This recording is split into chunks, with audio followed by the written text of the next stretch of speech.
接到佢或者接觸到佢嘅底線嘅時候，我覺得係咪我要去？我唔好理啦，我話咁我演繹咗出嚟先啦，你唔要就剪咗佢啦。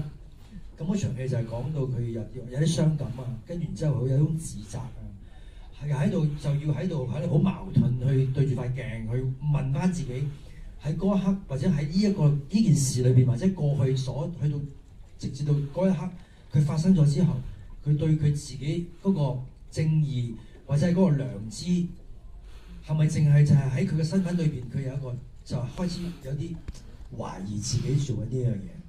咁呢一場戲係緊要嘅，咁佢呈現佢嗰個馬迎風呢個人，咁係咯，我哋唔知啊，我創作嘅時間裏邊，我只係覺得角色裏邊可能需要未去演咗先咯。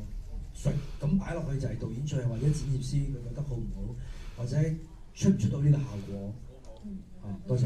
好，嚟緊仲有一個遲啲，仲有一個加長版嘅內幕。真係㗎？係內幕。乜到都唔知。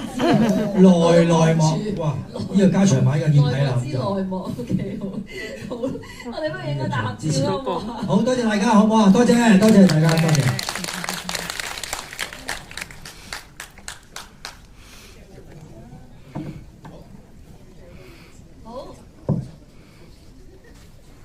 係啦，咁我哋一齊俾個 like 啦，好唔好啊？現場嘅朋友，我哋一齊俾首先係個 like，係好，好 hold 住啊！